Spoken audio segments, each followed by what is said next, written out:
Aleluias. Glórias a Deus. Bendito seja o nome de Jesus nessa tarde. Quero saudar a todos com a gloriosa paz do Senhor Jesus Cristo. Que esta paz de Cristo, ela venha repousar dentro do seu coração. Não somente hoje, mas para todos sempre. E que você possa se sentir confortado aqui. Eu quero também convidar as demais pessoas que estão passando à nossa volta para você se aproximar, para você se assentar, se acomodar, para ouvir um pouco acerca do Evangelho de Jesus Cristo, que o apóstolo Paulo enfatiza que é o poder de Deus sobre as nossas vidas.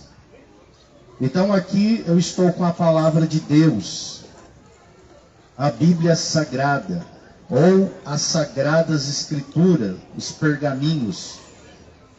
E nós vamos ministrar uma palavra.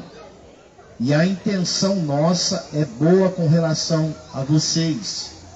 Nós viemos aqui simplesmente para abençoar sua vida. Nós não viemos aqui para causar contendas ou para te aborrecer. Nós vamos pregar o Evangelho. E nós sabemos que a palavra de Deus, a Bíblia descreve ela como uma espada de dois gumes, de dois cortes. Então, e Jesus ele falou dizendo que veio a atear fogo sobre a terra. Então a Bíblia é para conserto nosso. A Bíblia nada mais é para nos consertar, para nos trazer uma estrutura, para reposicionar os nossos pés na direção exata. Ela é a bússola do homem. Ela consegue nos dar a luz a um caminho. A Bíblia diz: lâmpada para os meus pés é a tua palavra e luz para os meus caminhos. E nós estamos aqui no Evangelho de Mateus, capítulo de número 5. Esse texto tem a ver com o Evangelho do Reino de Deus. Este é o verdadeiro Evangelho quando se trata das coisas pertencentes ao reino do céu. Mas existem outros evangelhos que são anátemas, malditos, né? Essa palavra significa. E existem outros evangelhos que estão sendo anunciados, pregados. E tem sido bom? Não, tem sido ruim para essa geração. Essa geração aqui, a maioria das pessoas querem amassagear seus egos. Quando se trata de conserto, a pessoa se esquiva. Até mesmo alguns consideram tais pessoas como um instrumento do mal, quando está trazendo uma mensagem de correção. E algumas até mesmo dizem que não é algo de Deus. Eu não consigo enxergar, querido, a necessidade de um conserto. Tem que haver um conserto. Tem que nos trazer a consciência isso. Nós estamos vivendo dias tenebrosos, dias de intensas trevas, a qual o Deus desse século cegou os entendimentos de muitas pessoas. Nós vivemos uma batalha travada, só que as pessoas desconsideram isso. As pessoas não creem, as pessoas não acreditam nas forças do mal. As pessoas acreditam que ela vive uma vida normal. Mas não, querido. Infelizmente, não. Nós estamos travando uma batalha. Essa batalha não se iniciou hoje. Essa batalha já vem com o tempo e vai se agravando mais. E as coisas estão cada vez mais difíceis. Você pode ver que hoje eu saí de casa e eu comentei com a minha esposa. Eu falei para ela desta maneira. Falei, Thalita, hoje eu estou saindo aqui como um vencedor. Consegui driblar as dificuldades. Consegui driblar os problemas. Porque eu estou indo anunciar o Evangelho. Você está achando que é fácil chegar aqui? Você está achando que é fácil a gente abrir a Bíblia e pregar o Evangelho? Não é fácil. Querido, olha como que está a nossa volta. O desinteresse em massa. A má disposição de muitas pessoas. O Henrique estava anunciando aqui, passou uma jovem, eu calculo que ela não tem máximo 15 anos de idade. Ela retorceu o rosto, como se fosse um sinal de desaprovação daquilo que ele estava falando. Não há mais respeito. Não há mais temor de Deus. Essas coisas são escasso, é raro, é raríssimo. Porque as pessoas elas querem o quê? Coisas que possam agradar a sua carne. Agora, se eu tivesse com uma mesa de som tocando vários hits do flashback, os antigos ou os atuais, estaria um monte de gente reunida aqui, fumando, bebendo, dançando, se requebrando. Ninguém ia achar ruim com som, com barulho. E tem pessoas que acham ruim pelo fato de nós transmitir as verdades bíblicas que não é minha. As verdades bíblicas.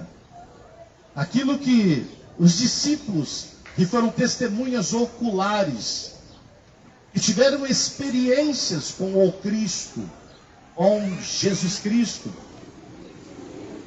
que foram agraciados, inspirados por Deus, escolhidos por Deus, para repassar essas informações. E os homens que acompanhavam, muitos deles eruditos, sábios, escribas, começaram a escrever. E hoje, essa narração, hoje esse presente, a Bíblia é um presente de Deus para nós. Está aqui. E quando nós tratamos dela, as pessoas recuam. É muito triste se a gente sente esse pêsame, esse peso, essa tristeza. Imagina o coração de Deus. Deus querendo falar. De que forma Deus fala? Através da sua palavra. Deus sempre está falando, nos conscientizando dos nossos atos e erros, nos advertindo, para que a gente não fique fora dessa grande promessa que Ele tem para nós. Mas sabe o que nos atrapalha? Os entretenimentos dessa vida. O mal sempre agindo. Você vai ver no livro de Jó, Deus dando testemunho deste homem. Inclusive o diabo até contesta, né? Vai dizer que Deus está falando, Ele faz tudo isso porque o Senhor cercou Ele de bens. Mas Jó fazia tudo aquilo e mais porque ele amava Deus. Não sei de que forma chegou Deus na vida dele. Não sei quem abordou, quem repassou a mensagem. O Henrique estava falando aqui que a mensagem chegou até ele, a mensagem chegou até mim. Uma vez eu recebi todo o meu salário, todo o meu ordenado, o meu pagamento. Estava no meu bolso, vivi uma vida desgraçada, infeliz. Porque a vida do homem que não tem Deus é assim. Ele fala da boca para fora que ele é feliz. Porque ele não quer dar o braço a torcer. Mas por dentro tem um vazio extremo. Há uma carência extrema. Há uma solidão extrema. E sem contar o cansaço da alma, a alma se debatendo, se debruçando por dentro do seu interior, clamando desesperada por uma ajuda. E eu peguei aquele ordenado e falei, hoje eu vou usar muito mais do que eu usei esses dias. Eu vou encher meu nariz de droga. Vou acabar com a minha vida. Não falei para ninguém isso. Daí cruzou na minha vida um rapaz, trabalhou comigo. O nome dele é Márcio. Muito tempo que eu não vi esse rapaz. Deus chega na hora exata, no momento certo. E aquele era o momento certo. Ele se revelar. Ele se revelou. Ele se mostrou. Os meus olhos estavam estancados com uma escama de peixe. É como diz lá, dos olhos do apóstolo Paulo. Mas a luz raiou no meio das trevas. Aquele jovem chegou em mim, me abordou e disse, olha, você está bem? Fez uma simples pergunta. Uma pergunta que me desmantelou, me desmontou completamente. Eu fiquei pensando, quem nesta altura se importaria comigo? Quem nessa altura iria me falar deste modo? E aquele jovem não cessou, continuou. Quando eu vi, eu estava dentro já de uma igreja. Ali tinha um grupo de senhores, dobrado o joelho, fez um círculo e estava orando. Ele pegou e falou assim, a pessoa que pediu para fazer essa pergunta para você está ali. Eu falei, qual deles? Ele falou, nenhum deles, foi Deus. Eu falei, você sabe que eu não creio em Deus. Você sabe que toda a minha família, a maioria do meu pai e minha mãe, eram tudo bruxos, feiticeiros, eu não creio nisso. O mal eu posso falar que eu creio porque já presenciei, já vi. Mas Deus não. E muito menos esse Jesus. Ele falou, então, tem a sua experiência com ele, entra. Eu falei, eu gosto de desafio, então vamos encarar mais essa. Entrei. Cada passo que eu dava, o meu coração ia batendo mais forte, impulsionado mais forte. Não sabia o que estava acontecendo, eu queria respostas. E naquilo que eu fui me aproximando, aqueles homens colocaram suas mãos sobre mim e oraram. E eu vi aquela preocupação por minha alma, por a minha pessoa. E a partir daquele instante, eu recebi essa oração e saí deste lugar, sem falar uma palavra. Minha boca se colou, meus lábios colaram. As lágrimas vertiam meu rosto, molhavam o meu rosto. Cheguei em casa, não cessava o choro. Não sabia o que estava acontecendo. Sentia algo que parece que foi introduzido, algo que estava agora comigo, mas não sabia definir o que era, o que seria essa presença, esse poder. Senti um peso saindo sobre as minhas costas. Senti o alívio depois de anos exausto, cansado. Parece que eu fui correspondido por algo, mas não sabia o que era isso. Estava sentindo na minha carne, no meu espírito, algo diferente. E depois disso, comecei a frequentar, comecei a me envolver. Agora existe um Deus de fato. Eu pude perceber que existe um Deus, diferente de outros deuses. Um Deus que olha por um mísero pecador, um rabisco, um pó. Ele sendo grande, atarefado, mais se dedica, os seus olhos parece que não passam desapercebido diante de uma pessoa necessitada. E nós chegamos à devida conclusão que nós somos pequenos, que nós não somos merecedores de nada. E quando nós pensamos isso, nós abrimos a porta e damos acesso a Ele entrar na nossa vida. E foi o que aconteceu. Dali por diante, Deus começou a fazer uma grande obra. Começou um operar na minha vida. Eu estava agora isolado para a construção. Eu estava em obras. O Espírito Santo de Deus me moldando, me capacitando. Ganhei uma Bíblia. Nunca tinha lido nada. Não era adepto a livro algum. Não gostava de estudar. Gostava de bagunçar, mas de estudar não. Daí fui presenteado com uma Bíblia. A princípio resisti, mas depois acabei aceitando o presente. Uma moça chamada Esther me deu uma Bíblia. Com o decorrer do tempo, deixei aquela Bíblia guardada. Falei, isso, quem sabe um dia eu venha ler. E é assim que as pessoas fazem, né, quando ganham um presente como esse. Fica feliz por ganhar, mas depois acaba largando, deixando em algum canto. Foi assim que eu fiz.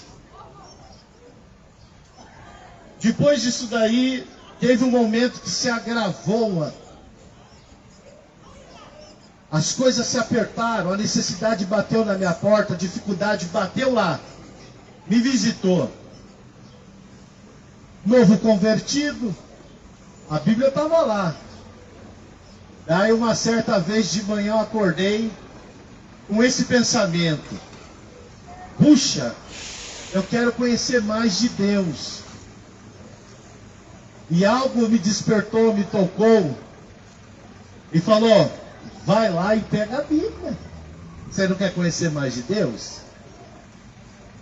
Eu acordei, fui lá onde eu tinha guardado a Bíblia, comecei a ler.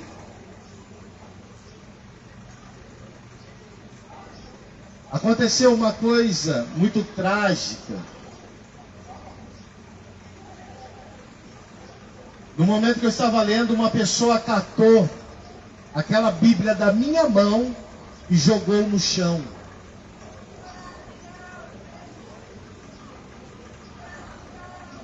A primeira vez que eu tive um contato com uma Bíblia, foi isso que aconteceu.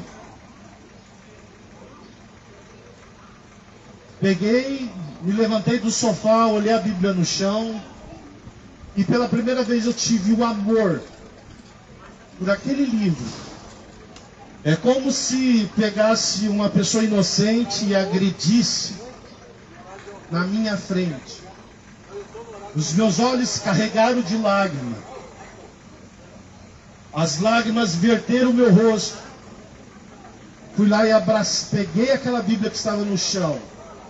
Fechei ela e segurei firme no meu peito. Depois tive outras oportunidades e eu comecei a ler a Bíblia. Fui lendo, fui aprendendo. E dali por diante, Deus foi me dando o conhecimento das Escrituras. Eu não precisei humilhar ninguém. Eu não precisei me sobejar de ninguém, de estar acima dos outros. Não precisei ser orgulhoso, vaidoso, por aquilo que eu estava recebendo de Deus. Pelo contrário, quando você tem o conhecimento de Deus, a simplicidade, a humildade vai habitar dentro do seu coração. Tem muitas pessoas que equivocam, erram, e por elas adquirir tal conhecimento, o inchaço, a soberba, o orgulho, acaba entrando nessa tal pessoa. Uma certa vez eu estava orando, eu falei para Deus: Deus, eu quero sabedoria. Eu quero entendimento, discernimento. Eu quero compreender, eu quero ter a percepção e a compreensão das Sagradas Escrituras. O Espírito Santo de Deus chegou de mim e falou: para que você quer conhecimento? Por que você está me pedindo isso? Na hora eu parei, fiquei em silêncio. Depois eu respondi e falei: eu quero conhecimento para falar em teu nome. Algo vem em mim: você está segurado disso? Você está certo disso? É isso mesmo que você quer? Eu falei: é. Então, dali por diante, Deus foi me dando, me capacitando. Você sabe que todo o dom que Deus nos concede, um dia isso será cobrado. Deus vai requerer todo o dom. Eu quero ter o dom de revelação. Apesar que hoje isso é o que mais está em alta, né? Todo mundo se diz profeta. Agora, se você lê as Escrituras, o que é ser um profeta? O que é o ministério de profeta? É doloroso, é penoso. Muitos são contra você. Às vezes você está só, você não tem companhia. Quando você fala, as pessoas contestam. E se tem uma geração que contesta hoje, é essa. É uma geração que contesta. Antigamente você pregava o evangelho, as pessoas ficavam se resguardando, né? Hoje não, isso contesta. Por que disso, por que daquilo? É bom, é bom. Só que desde que não atrapalhe a mensagem. Às vezes as pessoas estão passando e elas querem interromper para fazer perguntas. Eu peço carecidamente, se você tiver dúvida disso que está sendo anunciado, pregado hoje, e você possa nos procurar no final da mensagem. Então foi assim, querido, que Deus foi trabalhando na minha vida. A minha esposa falou assim: ninguém nasce sabendo. E é verdade. Tudo existe um processo na nossa vida. Até a nossa conversão é um processo diário. As pessoas acham: estou convertido, estou convertido. Não, não é assim. É um processo. E vai tempo, vai dias. Cada tempo Deus lhe mostra, lhe revela algo. Puxa, eu achava que era assim, mas se eu fazer assim, é isso, vai dar certo. Sim. Aí você começa a ter base. Você começa a perceber que tem que ser feito assim. Então o que eu estou dizendo isso para vocês é para que vocês possam mudar sua visão, pensar diferente. Que nem pessoas se sentem aborrecidas. A Bíblia, ela é uma arma. Ela é uma arma. A gente costuma dizer que os exércitos existem para defender o seu patrimônio, sua nação. Mas nós sabemos que lá, não se sabe quanto tempo, que nós não sabemos o dia e nem a hora que há de vir o nosso Senhor. Nem o próprio Cristo sabe, só o Pai sabe. E Ele está retendo isso a 7 chaves, né? O Filho não sabe. A igreja na terra não sabe. Mas Jesus, Ele revelou alguns sinais que vão acontecer futuramente. Naquele tempo, há mais de 2000 anos atrás, Jesus está falando de coisas futuras. E Ele vai revelar agora. Ele vai dizer aos seus discípulos em particular. Então nós sabemos o que está para vir, o que está para chegar, não é bom. Não é bom para ninguém aqui, dependente de posição política. A Bíblia diz que quando uma nação peca, há mudança de governo. Sempre vai estar mudando seu governo. Então a culpa é do governo ou da nação que peca? Da nação que peca. E muitas vezes Deus estabelece tal governo para assolar mesmo. Por quê? No momento difícil é que nós voltamos para Deus. Se tudo está bem, há necessidade? Não. A gente pensa assim. Agora quando as coisas começam a se apertar, vou buscar Deus. Até o ateu, né, agnóstico, ele crê. E se existe uma pessoa mais crente, é eles. Por incrível que pareça.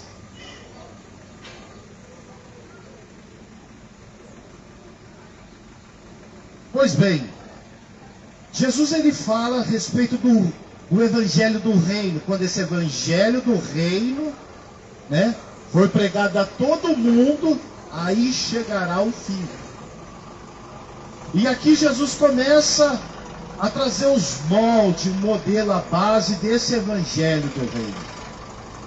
No sermão da montanha, conhecido como as Beatitudes, no capítulo 5 de Mateus. Jesus, vendo aquela galera, multidão, subiu a um monte. Então, aquela galera agora está lá embaixo. Jesus subiu lá em cima, está lá em cima. Está acompanhando, está vendo todo mundo ali, de uma forma panorâmica. E assentando-se, aproximou-se dele, os seus discípulos. Agora os seus discípulos estão próximos de Cristo. E abrindo a boca, os ensinava, dizendo: o Evangelho, a pregação do Evangelho é ensinar. Você vai ver que quando Jesus está falando, ele sempre está o quê? Ensinando. Ele está passando instruções. Ele está passando aconselhamento.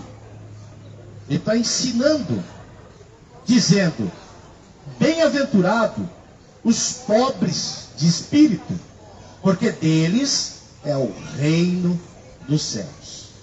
Agora essa palavra bem-aventurado significa mais do que felizes. Mais do que felizes os pobres. Quando fala pobre, está se tratando de pessoa com extrema pobreza, necessidade, extrema necessidade. Quando fala de necessidade, é algo que falta, é algo que não tem. É algo que ela carece, que ela necessita. Os pobres de espírito. Quando fala de espírito, está falando do homem com letra minúscula. Porque deles é o reino dos céus. São dessas pessoas carentes. São dessas pessoas necessitadas. Só que isso aqui, elas estão necessitando de algo que possa suprir. Algo que possa vir ao seu encontro e preenchê-la. Se existe uma coisa que Deus preza, é para a nossa cura interior, primeiramente. Ele vai curar primeiramente o quê? O seu espírito. Sua alma, para depois ele começar as demais coisas. Quer ver um exemplo? O que a Bíblia diz que quando um demônio sai da pessoa, ele anda por lugares áridos, buscando outra moradia, e não encontra, ele tem consigo: voltarei de onde eu saí, e agora ele não está mais só, arruma uma companhia de 7 espíritos piores do que ele, e vai tentar habitar ali.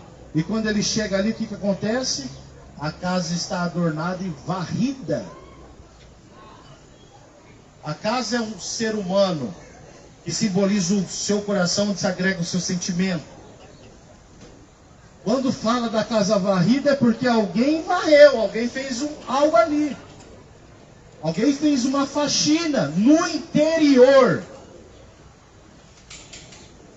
E quem fez essa faxina foi quem? O Espírito Santo de Deus.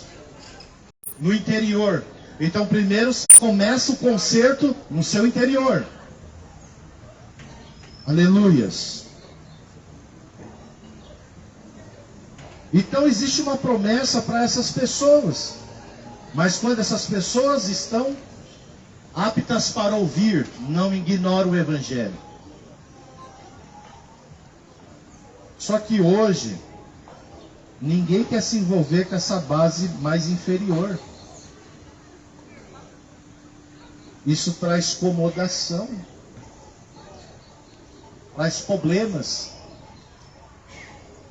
As pessoas querem atender pessoas cheirosas, perfumadas, bem-sucedidas, em lugares bons, agradáveis. É difícil, né? Hoje as pessoas viram aqui para pregar uma palavra. Você vê esses medalhões que a igreja ela acaba mostrando, né? Que os próprios crentes enfatizam. Ah, o fulano de tal, o pregador de tal. Mas o camarada vem aqui. Tem gente, esses tempos atrás, eu fui abordado por uma pessoa. A pessoa falou assim para mim: você faz teologia e você está fazendo isso para pregar na rua? Eu olhei para aquela pessoa, mas qual é o problema? Qual é o problema? Jesus era mestre, rabi.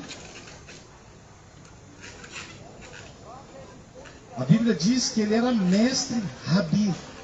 E ele não pregava o evangelho nos montes, no deserto, nas praças.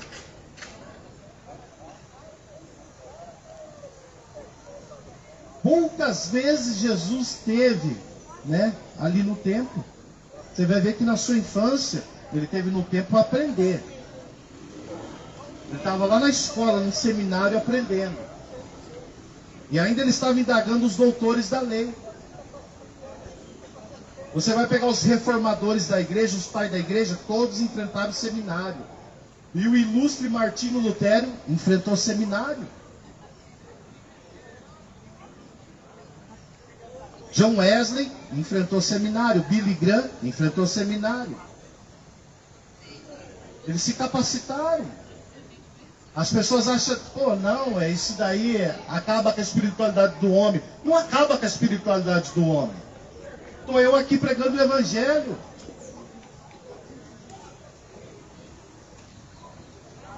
Isso daí, quando as pessoas usam esse termo, é como se ela não tivesse aquela impulsão que você está tendo. Se ela não tiver, ela até tem um interesse, mas por ela pensar dessa forma, ela não consegue ter tal capacidade. Quando você tem a capacidade, ela quer menosprezar.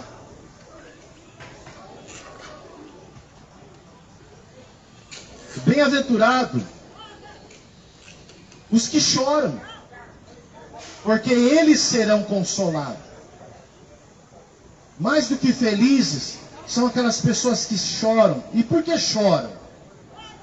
Porque elas estão se sentindo afetadas por algo que está te afetando. Algo que está machucando, algo que está lesionando. Algo que esteja ferindo, torturando. Algo que não está de acordo, está de desacordo. E essas pessoas agora choram, desesperadas. E Jesus está dizendo para elas, É como se ele estivesse falando assim: fica tranquilo, fica calma. A Bíblia apresenta a história de uma mulher, ela era conhecida como a viúva de Naim. A Bíblia diz que ela tinha um mancebo, um rapaz, um moço, jovem, seu filho, seu único filho. O marido já se foi, perdeu drasticamente, não se sabe qual foi o motivo.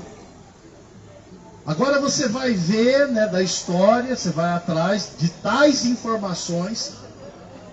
Alguns acreditam que foi por causa da escassez, da fome, do trabalho árduo, a qual empenhava nos campos, e acabou falecendo por tal motivo, mas isso não está escrito. Você vai atrás de resíduos da história, do contexto ali onde eles estavam, na época. Aí tá. Agora morre a sua esperança, seu filho. Lembrando que a cultura daquela época não é comum hoje aqui no Brasil. Que uma mulher chega na porta de uma empresa e entrega o currículo, ela vai ser contratada para trabalhar. Lá não. O provedor era o homem. A mulher ficava em casa, cuidando dos seus afazeres de casa e dos seus filhos. E o homem ia muitas vezes para o campo trabalhar, para prover a necessidade de casa. E agora esse jovem, ele era a provisão do lar. A sua mãe já está sofrendo pela perda do seu esposo, o pai do rapaz. A vida dessa mulher foi marcada com percas irreparáveis. E agora ela está vendo a sua esperança num caixão. Um jovem que tinha, quem sabe, um futuro pela frente. Quem sabe ela não desejou o mesmo mal que veio sobre o seu pai, repentinamente. Quem sabe ela até pensou que ele traçasse algo melhor do que aquilo que eles viviam. Porque é dessa maneira que eu paro para pensar. Eu não quero que os meus filhos, não é assim que a gente pensa? Eu não quero que os meus filhos sigam o mesmo passo que eu. Quero que eles sejam melhor do que eu. Isso é a intenção do pai, da mãe. E agora aquele único filho está debruçado num caixão de madeira. Essa mulher está só. A Bíblia diz que não tem parentes. Ela está sozinha, lamentando pela morte de seu filho. Ela está chorando. Agora tem a multidão da cidade que conhece ela. Sabe a luta dessa mulher, seus vizinhos, né? Pessoas próximas. E alguns curiosos ali. E toda a cidade está de luto. Não há festa na cidade. Está passando um cortejo.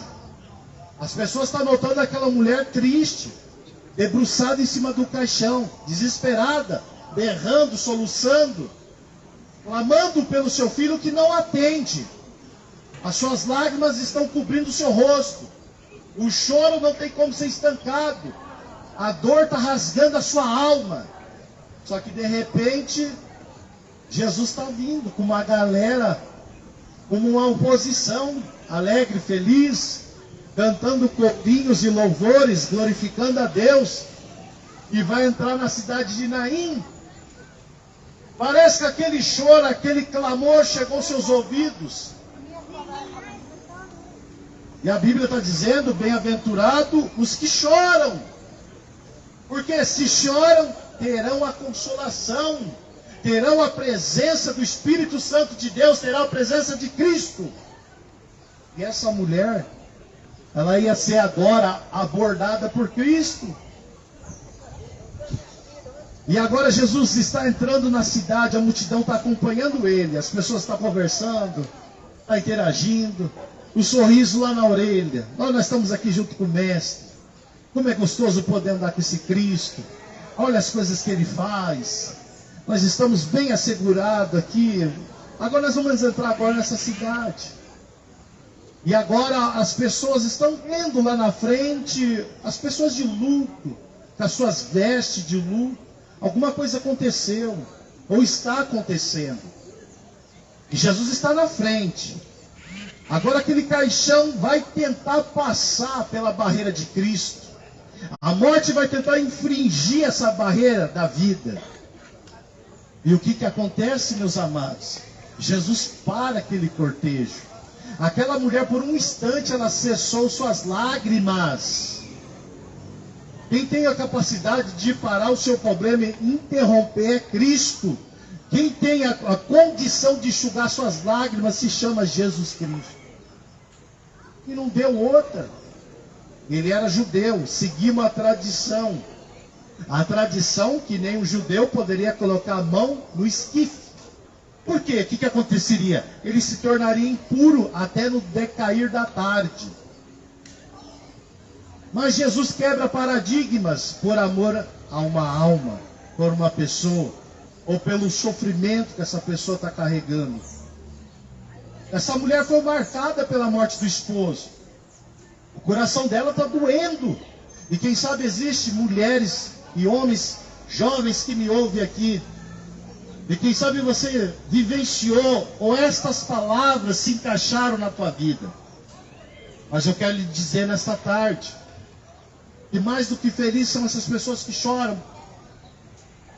Por mais do que feliz são você que lamenta, que derrama suas lágrimas.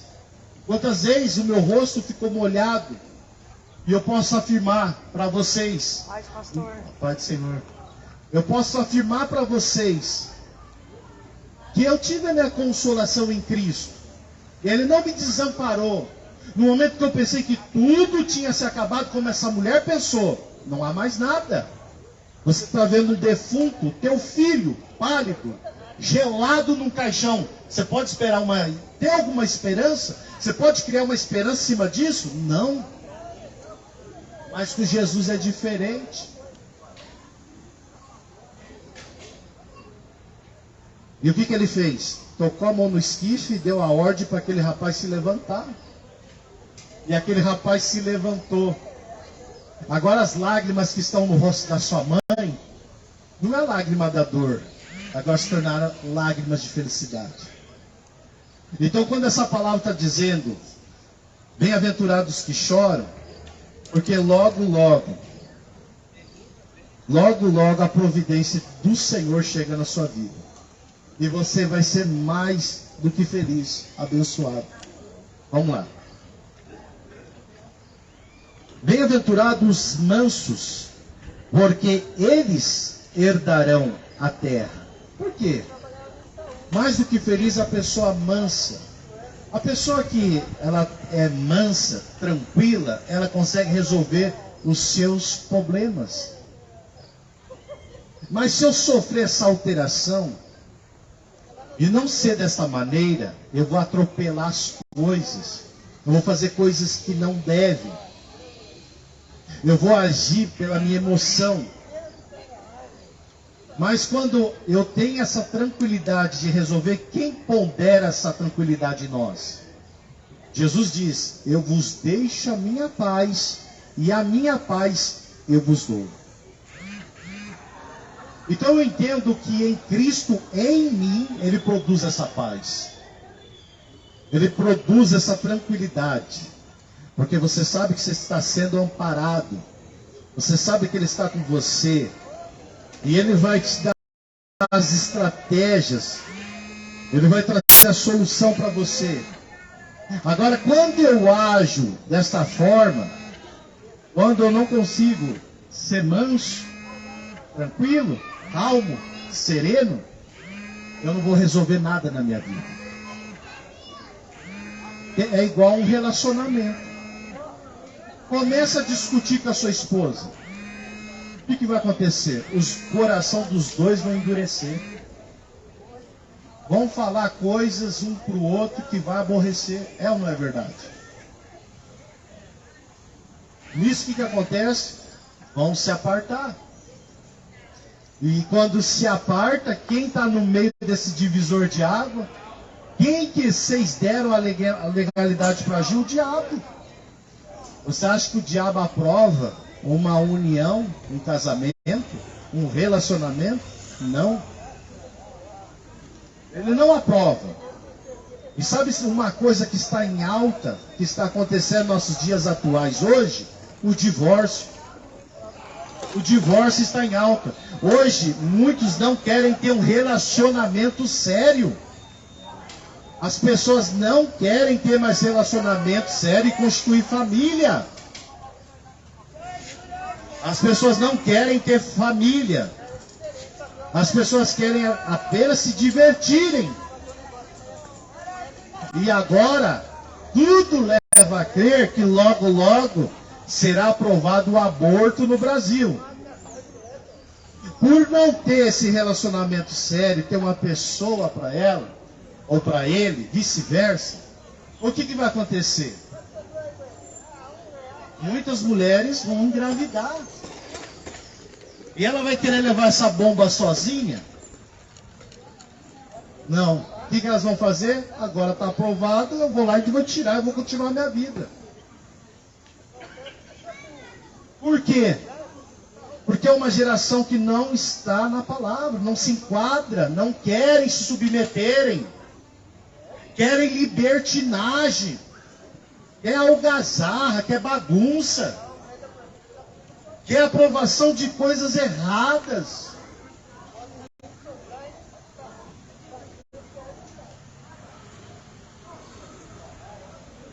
No tempo de Roma, acontecia o aborto.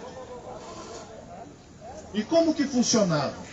Se a mulher estava gerando um varão, essa criança ia sobreviver.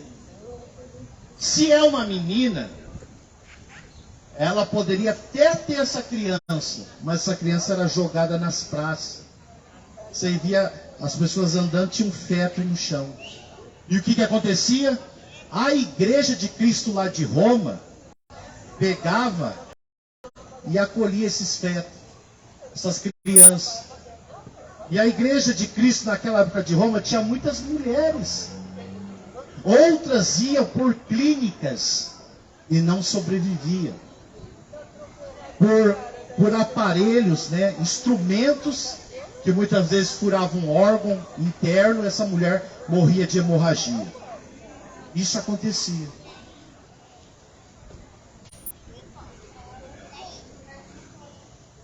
A Bíblia diz que Deus, Ele quer que você se case e gerem filhos, que o seu matrimônio seja abençoado, que você seja feliz. Um casamento não é peso. Um casamento não é infelicidade, não. Todo relacionamento se vai conversa, diálogo. Hoje tem pessoas que me abordam e falam coisas horrendas. Tem pessoas que hoje termina com uma pessoa, amanhã já está com outra e pensando em casar. Eu fico me perguntando, onde existe sentimento? Onde está o amor? Daí quando eu me pergunto assim, eu vou lá para a Bíblia e encontro a resposta, que nos últimos dias o amor iria ter a proliferação da iniquidade, e o amor iria o quê? Desaparecer.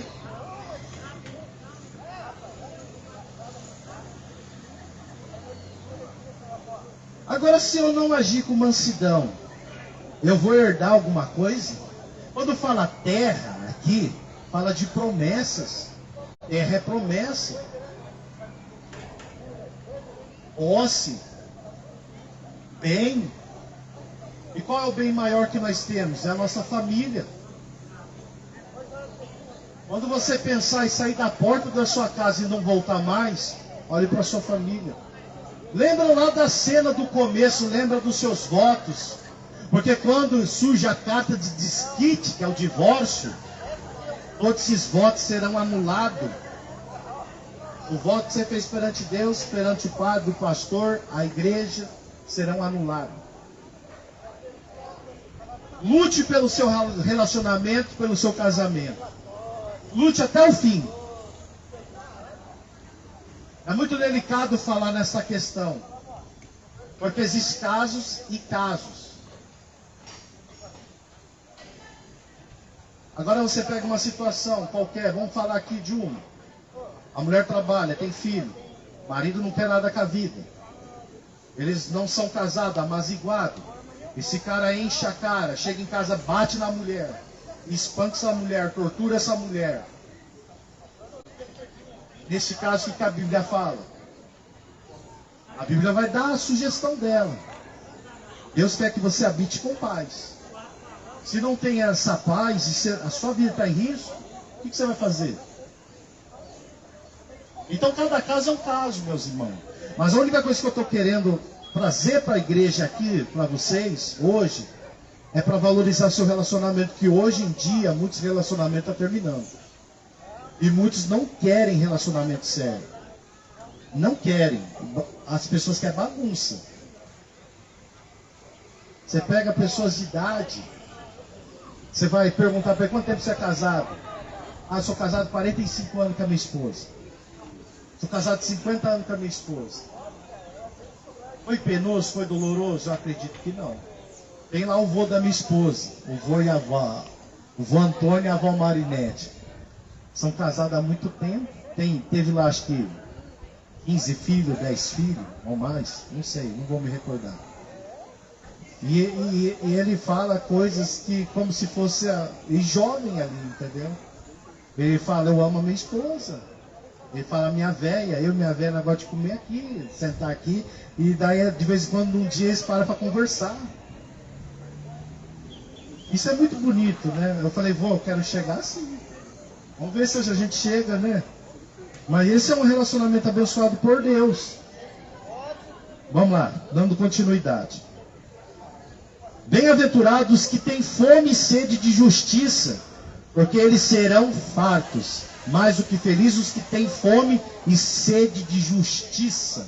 Essa justiça aqui, ela está falando das coisas pertinente à palavra de Deus. Coisas que são fora desse contexto, aí não se aplica. Vamos supor, você tem ali a sua regra de fé. Você tem ali o embasamento bíblico. E de repente você está vendo algo fora daquilo que está querendo ser implantado. Você resiste àquilo. Você não aceita aquilo, você bate o pé. E isso é o senso de justiça. De não aprovar as coisas erradas. Só que hoje nessa geração, tudo que é errado é aprovado. Tudo que não pode, pode. E se você contestar, você que está sendo errado, intolerante. Aí a gente é taxado como religioso demais, extremista, ignorante, não tem amor, não tem Cristo. Quando você traz algo que é contra os princípios bíblicos.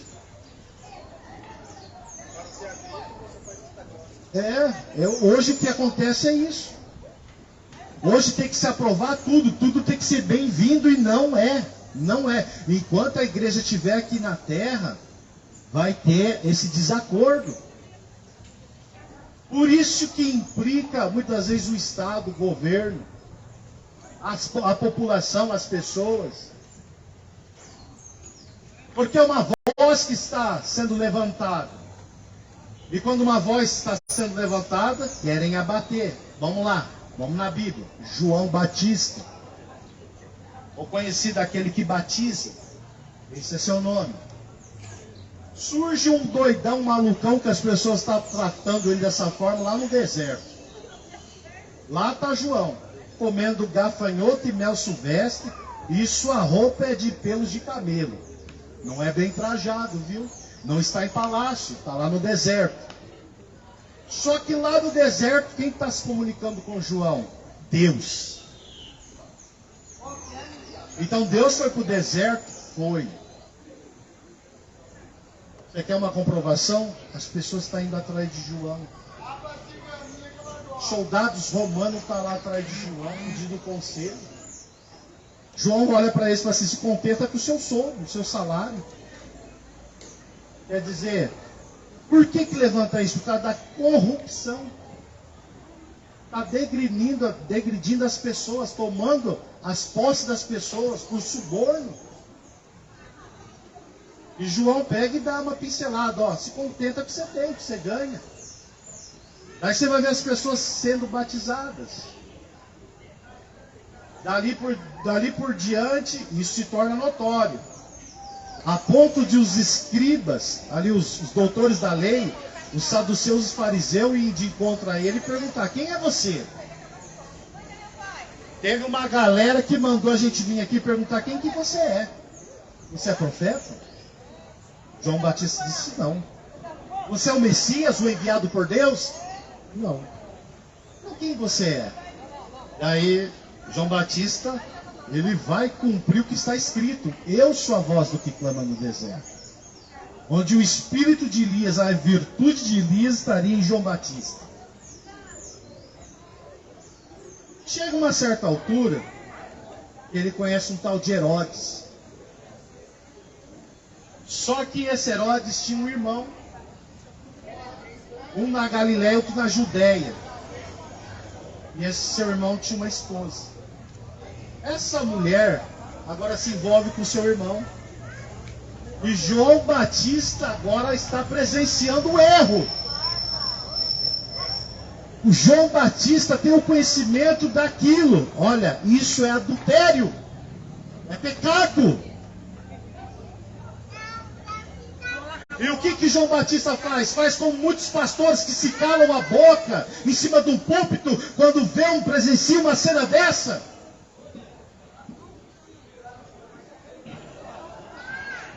Ele faz como muitos membros se calam. É normal, isso daí, fica tranquilo. Deus vai abençoar também eles. João Batista vai lá diante de Herodes e fala: ô Herodes, você e essa criatura aí que está do teu lado aí, ó, vocês estão em adultério. A mulher na hora esquentou o sangue, declarou guerra com o profeta. Jesus já estava no seu ministério, operando, foi batizado pelo próprio João Batista. Agora, sabe o que Herodes fez? Manda prender João Batista. Colocaram ele no cárcere.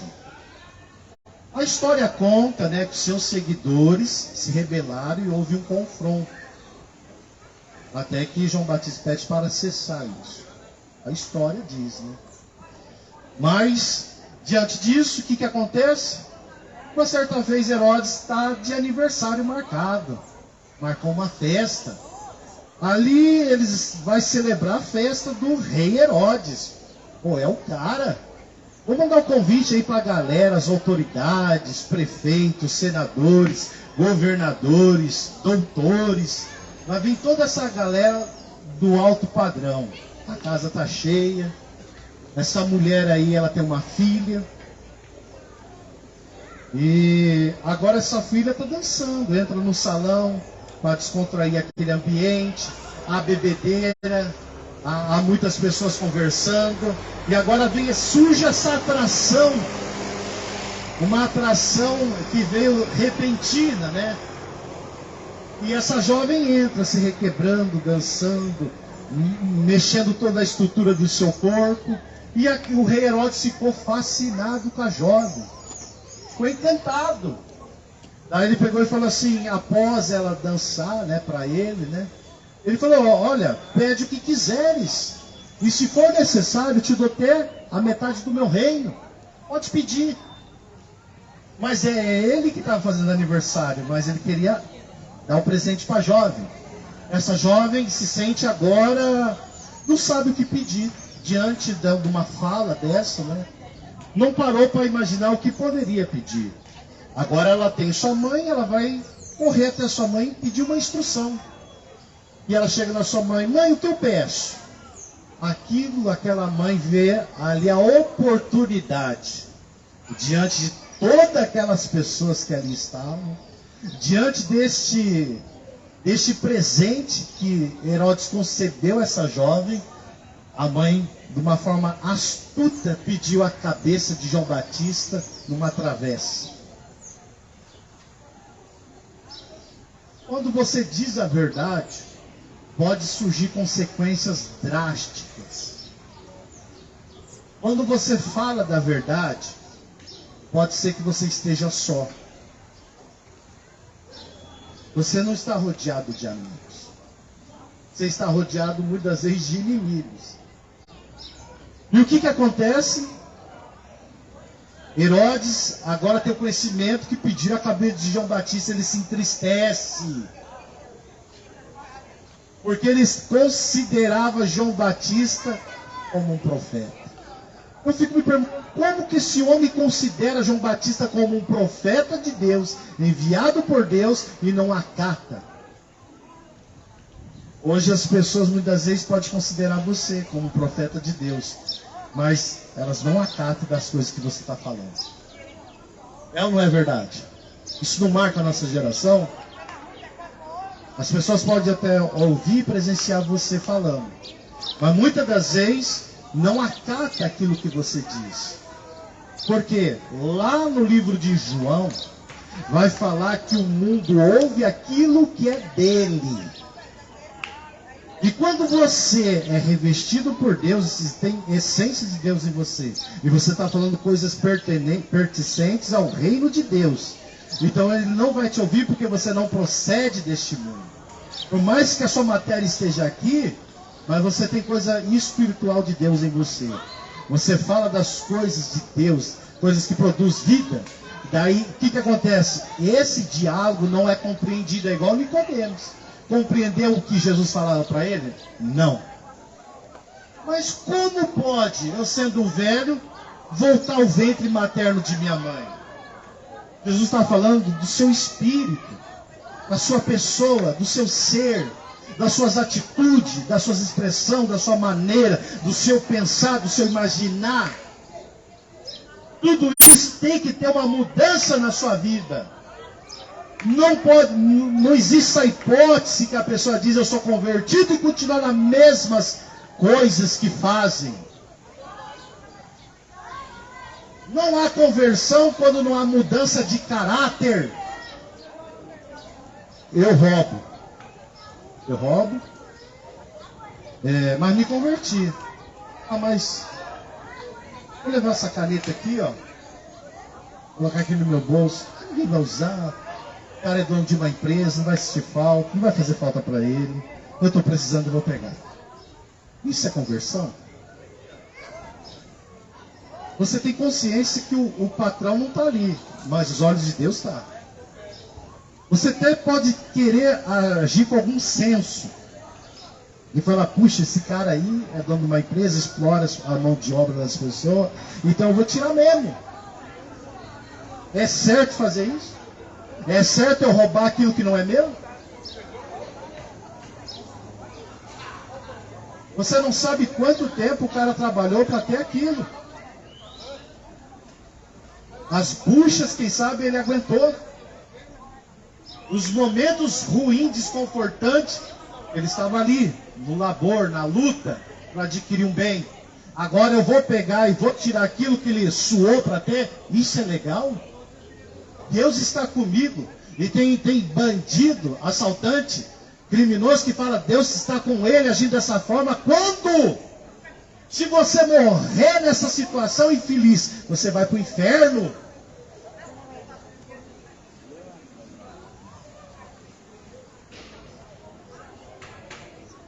As pessoas brincam, elas acham que é o consenso dela, é o que elas decidem, é o que elas imaginam, e está decidido o ponto final. E Deus vai aprovar? Não vai aprovar.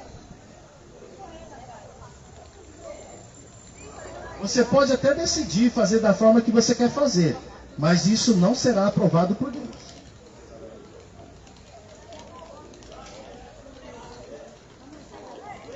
Um assunto polêmico. As pessoas se revoltam. É quando se fala a união Estado de ambos os sexos. As pessoas acham ruim. A igreja só critica, crimina. Mas no princípio, Deus criou o homem e a mulher. O primeiro casal no jardim do Éden. Se fosse para ser, Deus ia criar a mulher, mas a mulher para a mulher, e o homem, mas o homem para o homem. E aonde ia ter procriação nisso? Aonde se expandiria os povos, as nações? Dois sexos não se produz. E não é um casal. Casal é que eles se proliferem. É uma dupla.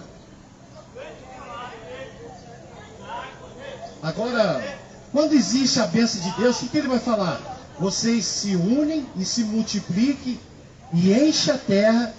Eu vou abençoar, não está escrito lá? Não é dessa forma? É, em Gênesis. Agora, se eu for um homem mais um homem, como que ele vai se multiplicar?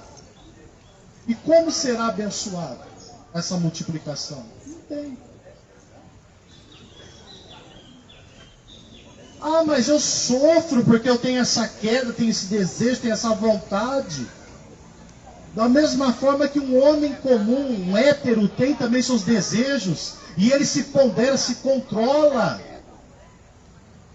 Ou ele vai sair avançando nas mulheradas?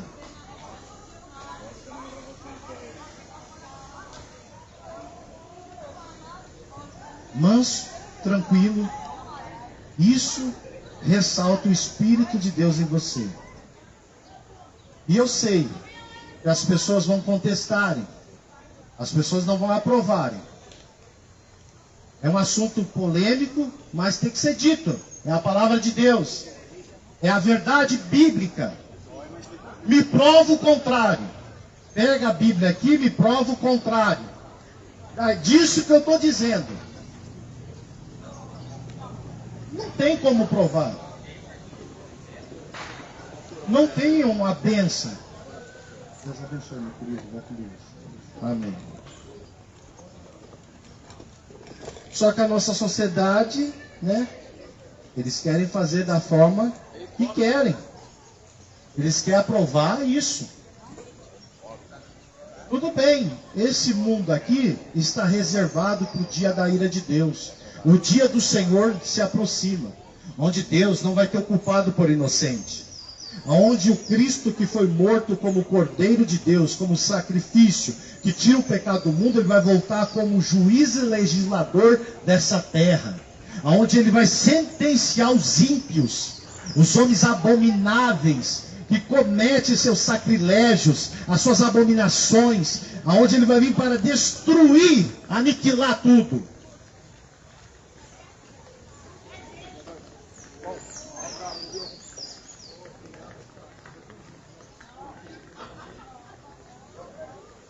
Isso daqui é sede de justiça.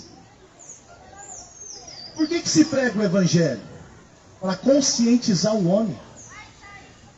Para falar para ele, olha, você sabia que existe o dia do juízo de Deus? Você sabia que Jesus subiu aos ares e ele vai voltar? Você sabia na promessa que Deus vai levar os seus? E na sequência ele virá para destruir os ímpios com a sua igreja? Vocês sabiam disso? Você sabia que aquele que ficar aqui será punido pela ira de Deus? Aonde será derramado a cólera de Deus sobre a face da terra? Vai se abrir os 7 selos. Cada selo desse é um acontecimento trágico na terra. Aonde os moradores que deram as costas para Deus serão punidos.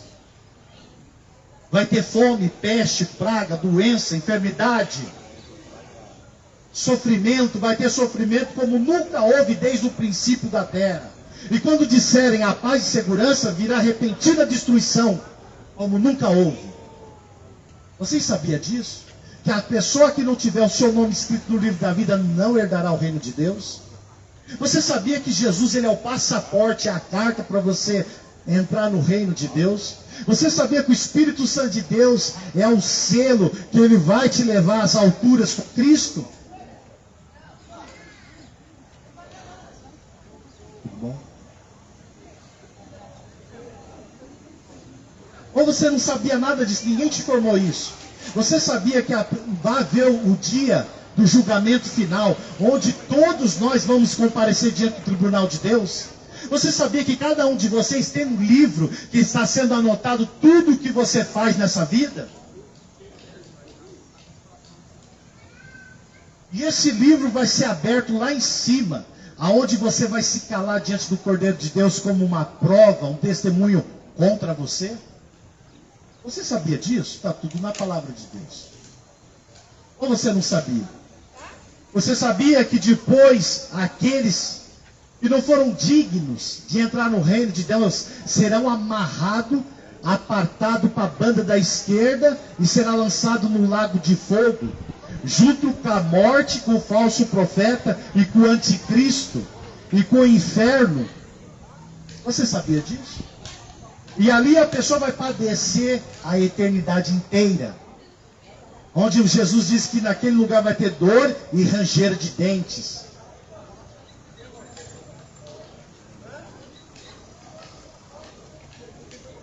E por isso que se prega o Evangelho, para anunciar essas coisas. Alertar você, meu caro amigo, você que está passando aqui, para que você dê atenção. Eu imploro para que você dê atenção a essas palavras e leve em consideração. Quer ver? Vamos lá para uma história real. Lucas vai contar a história de um homem riquíssimo. Ele é rico. Ele tinha muitos bens. Era bastardo. Ele se vestia com as roupas, as melhores grifes de marca de sua época. Ele era astuto, ganancioso, mesquinho, egoísta, egocêntrico. Só pensava em si. E surge um outro personagem chamado Lázaro. Jesus gosta desse nome. Lázaro. Daí o que acontece? Lázaro agora está sentado em frente à casa deste homem. Aquela mansão, aquele castelo. E esse homem, ele traz marcas do sofrimento da sua vida. O seu corpo está cheio de hematomas, feridas expostas, abertas, que causavam pus, que os cães vinham lamber essas feridas. A sua companhia era os cachorros. E ele tinha um pequeno desejo que poderia ser suprido. Ele queria se alimentar, um prato de refeição. E o seu rico nos seus afazeres, e esse homem padecendo. Até que um dia, ambos morreram. Chegou a hora. Todos vocês que me ouvem, existe um dia sobre as vossas cabeças e existe o Cronos de Deus. Existe o tempo de cada vida aqui presente. Pessoas que outra hora passavam aqui, já estão aqui debaixo dos nossos pés. Todos nós temos um dia, uma hora marcada. E a Bíblia dá o conselho: o tempo que vos resta na carne, vivei segundo a boa e a vontade, perfeita vontade de Deus sobre a sua vida. E o que acontece? Se inspiraram. Chegou o dia marcado. Opa, a morte vai bater na casa dos dois. Vai lá no homem pobre, Lázaro. Ele falece. Só que existe um detalhe. No falecimento de Lázaro, a Bíblia diz que 2 anjos vêm buscar para levar aos seios de Abraão. Não sei onde que fica esses seios de Abraão. Se é o suposto jardim do Éden, eu acredito que seja um lugar maravilhoso. Paulo, ele tem essa experiência quando ele sobe ao 3º céu. Ele vê coisas inefáveis que aos olhos do homem não tem como descrever. Paulo, ele tem o desejo de partir. Ele fala: eu tenho o desejo de partir, mas se for necessário ficar na carne, junto com vocês, o bem de vocês para a igreja de Cristo, então eu fico. Na carne que ele fala, não é na depravação. Na carne fala fisicamente. Agora este homem rico morre, e a Bíblia diz, é sepultado. Você pode ler lá, Lucas 18. Vamos lá, vamos ler. Vamos comprovar isso. O negócio está gostoso hoje aqui. Aleluia. Glória a Deus.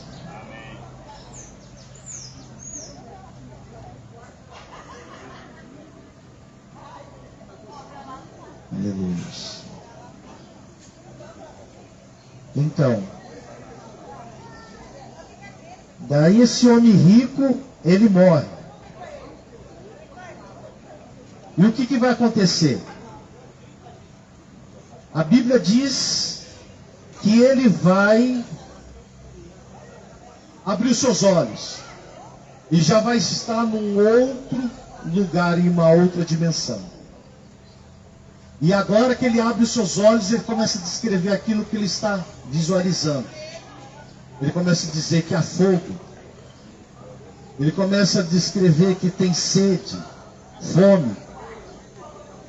Ele começa a olhar à sua volta e percebe que existe um grande abismo. Ele começa a escrever aquilo que está à sua frente. Você começa a descrever aquilo que está à sua frente. E ele começa a ver que tem um homem que a sua mente vai estar recobrando. Não sei se existe uma identificação, um escrito, algo que está identificando aquele homem. Ele percebe que aquele homem é familiar. Ele percebe que aquele homem é o Lázaro. E ele também percebe que tem ali o pai Abraão. E o que acontece, querido? Lucas 16. Achei, eu falei 18. Me perdoe. Daí ele começa a perceber que tem aquele homem chamado pai Abraão. Não se sabe se alguém havia comentado com ele. Não se sabe se ele soube da história de quem era esse homem. Ou se tinha um título. Ou até mesmo se era um desviado. Não se sabe. Mas ele começa a dialogar com esse pai Abraão. E aconteceu que o mendigo morreu e foi levado pelos anjos para os seios de Abraão. E morreu também o rico e foi sepultado. Foi o que eu disse. E no Hades, no inferno, essa palavra é grega, ergueu os olhos estando em atormentos. Estava onde? Em atormentos. Que tipo de atormento é esse? Não se sabe. Mas estava sendo atormentado. A sua consciência, seu subconsciente. Não, minha igreja aqui.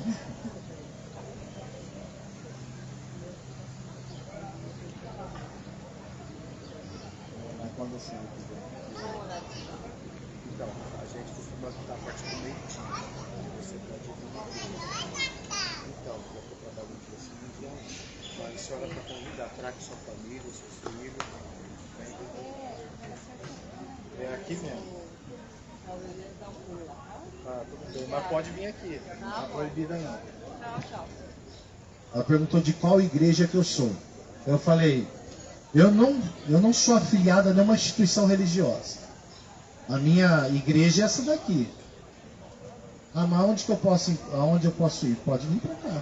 Traga sua família, traga seus filhos, traz seus parentes para ouvir a palavra de Deus aqui.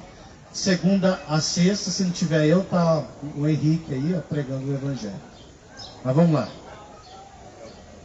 E clamando disse, Abraão meu pai, tem misericórdia de mim. E por que ele não clamou antes? Sabe por quê? Tudo estava bem na vida dele. Como está bem na vida de muitas pessoas intelectuais, sábias, eruditas. Como está bem na vida de muitas pessoas que têm posses, herdades. Não para pensar que um dia vai descer, vai ter que prestar conta. Tem misericórdia de mim, Pai.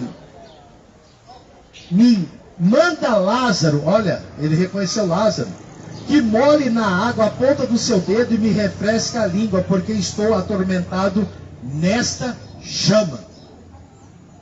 O inferno tem fogo? Aqui está dizendo que tem.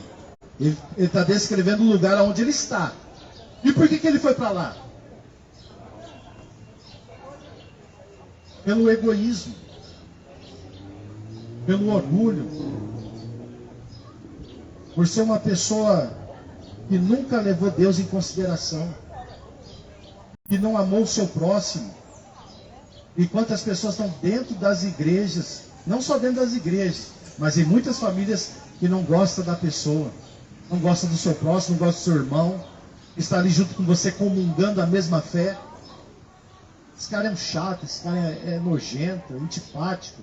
Eu odeio ele, odeio quando ele fala, quando ele vai cantar, quando sua família está aqui. E você vai para onde? Você vai para o céu? Você vai para esse lugar aqui, ó. Ele não poderia ter suprido a fome de Lázaro? Por que ele não supriu? Ele ficou com falta de faltar para ele? Isso se chama avareza. Só pensa em si. E aonde ele está? Aqui, ó. Por que estou atormentado nesta chama? Disse, porém, Abraão: filho, lembra-te. Olha aqui. Abraão fala assim, ó. Recobra aí. Volta lá atrás e lembra. Você está achando que você está aí por inocente? Volta lá atrás e lembra o que você fez. De que recebeste os teus bens em tua vida. E Lázaro somente males. Não quer dizer que você está na pobreza e passando por aperto que Deus não é com você. Não quer dizer que você esteja passando por perrengue na sua vida que Deus não é com você. Não quer dizer porque está faltando algo na sua vida porque Deus não é na tua vida. Somente males, e agora este é consolado e tu atormentado. Verteu os papel. Hoje esse mundo aqui, ele dá risada, zomba, sapateia, tira sarro, é motivo de chacota, gozação, de brincadeira, de piada. As coisas de Deus. E hoje essas pessoas que dão risada, passam aqui dando risada, esnobando, muda a face, ignora, sacode a cabeça, sinal de desaprovação. Amanhã você está chorando nesse lugar. E essas pessoas que sofrem por causa do Evangelho, e muitas vezes é humilhado, é deixado de lado, muitas vezes anda só, e acontecem outras coisas, e chora a igreja do Senhor, elas serão consoladas. É o Evangelho do Reino de Deus que Jesus está falando. Hoje vale mais a igreja chorar e amanhã ser consolada do que hoje a igreja feliz, alegre, jubilante e depois ter que chorar. Mas vamos lá. Este é consolado e tu atormentado. E além disso, está posto um grande abismo entre nós. Já estou terminando. E vós, de sorte que os que quisessem passar daqui para vós, não poderiam, nem tampouco os de lá passar para cá. Então, neste lugar, eu não vou ter acesso na onde Lázaro está, se eu estiver sendo atormentado. É o texto está dizendo. E nem Lázaro tem um acesso a ele. Lázaro não está vendo o sofrimento dele. Mas ele está vendo a recompensa de Lázaro. Imagina só, meus amados. Tudo isso que eu estou falando aqui, daí tem uma pessoa que não concorda. Vamos supor que essa pessoa cai lá. E está lá o Diego, os irmãos que aqui estão, tudo sendo consolado. Agora imagina para essa pessoa. Ela puxa, bem que aquele gordinho estava falando a verdade. Bem que ele falou a verdade mesmo. E eu não acreditei. Olha aí. Aleluia. E além disso está posto um grande abismo entre nós. E disse ele: rogo-te, pois, ó pai Abraão. Ele está falando assim, ó, pai Abraão, eu estou te implorando. Esse é o termo. Estou te implorando para que mandes a casa de meu pai. Aqui ele lembrou da família? Nesse momento aqui ele lembra que tem pai, tem família? Do meu pai. Pois tenho 5 irmãos, para que lhe dê testemunho, a fim de que, ele está dizendo assim, ó, na casa do meu pai, eu tenho 5 irmãos. Eu gostaria que alguém fosse enviado até eles e viesse testemunhar tudo isso que eu estou passando aqui, para que eles venham acreditar, a fim de que não venham também para este lugar de atormento. Olha o conselho que ele dá para essa geração, para as nossas vidas. Olha o conselho que esse rico está dando: não vem para este lugar. Nem os demônios querem descer ao inferno, lago de fogo. Nem o próprio Satanás, sabendo que já é condenado, ele não quer descer. Disse-lhe pai Abraão: eles têm Moisés e os profetas. Moisés significa a lei, e os profetas significa a voz de Deus, os conselhos de Deus, os alertas de Deus. Ouça-nos. E o povo quer ouvir a gente? Não é nada. O povo não quer, não. Agora, se eu estivesse contando piada aqui, Ari Toledo, Tom Cavalcante, Tiririca, e até as pessoas dando risada, se divertindo, cantando uma música secular mundana, todo mundo dançando. Vem um artista, uma celebridade aqui para você ver. As pessoas chegam a grudar nesses galhos aqui, ó, para ver o cara. Agora a mensagem do rei Jesus não quer, não.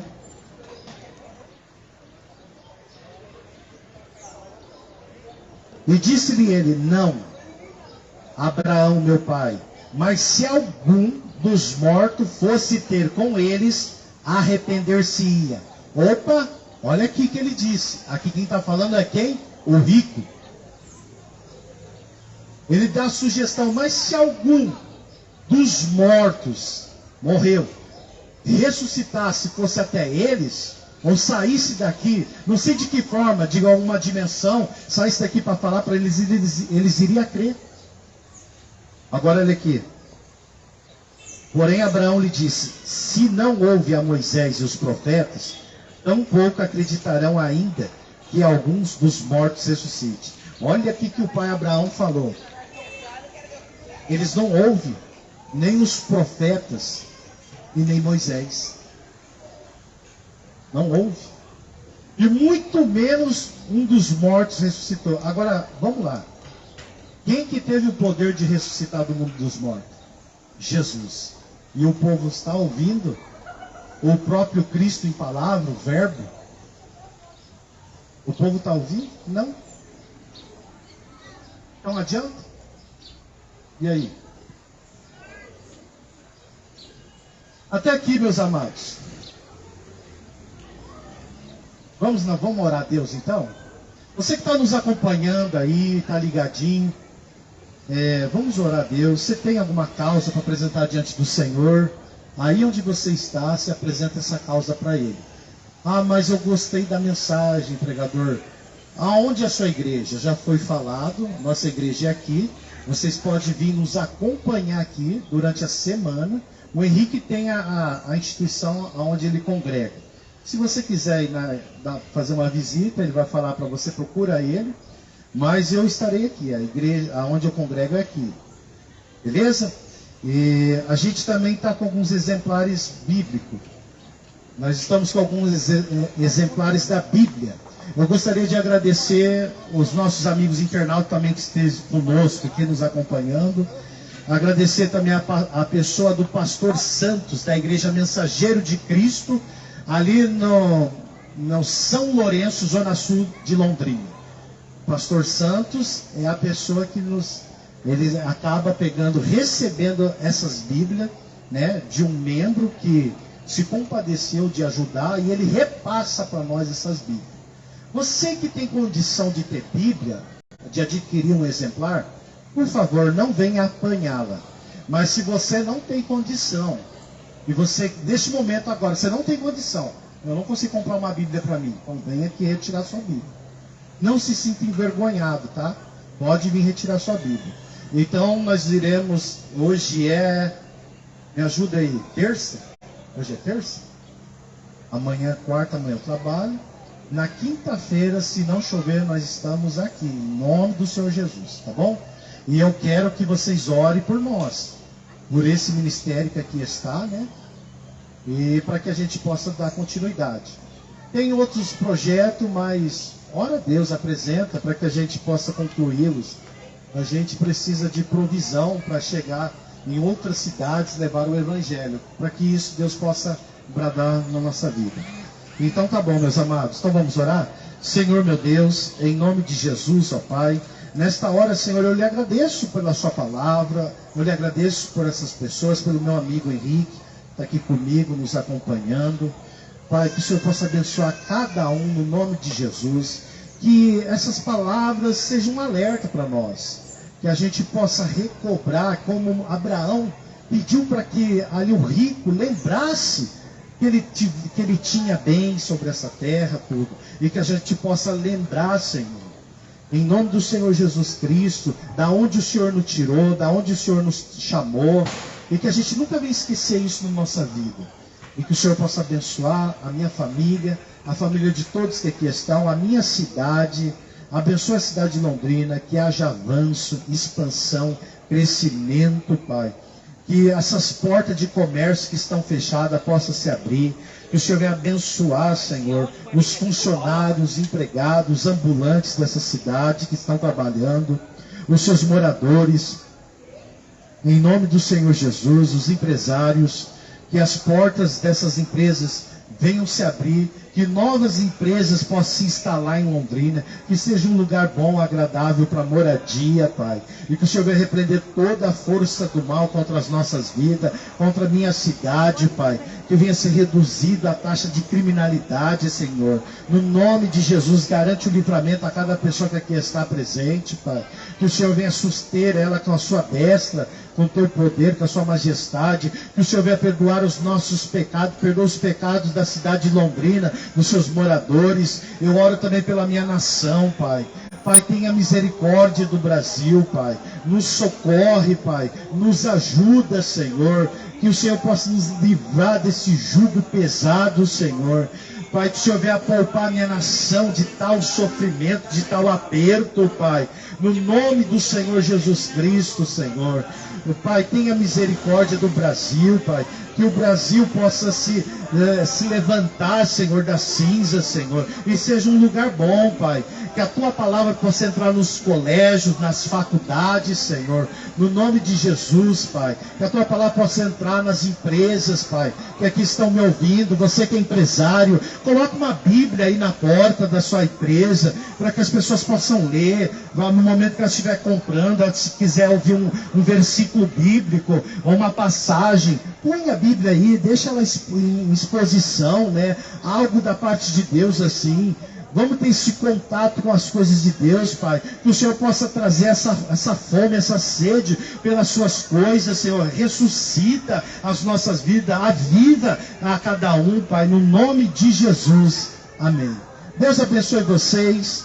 Tenha uma ótima tarde, um ótimo dia, uma ótima semana, no nome de Jesus. Amém. E não esquece de vir pegar sua Bíblia. Eu trouxe acho que só 3 hoje. Então, venha correndo. Deus abençoe. Na tua bênção chega. Oi? Não, não é nada. A Bíblia não é nada. É gratuito. Ah, então eu vou só. Eu tenho Bíblia lá. Eu tenho. Deixa ela para abençoar aí. Bom, obrigado. Deus abençoe. Tudo bom? Amém. Obrigado.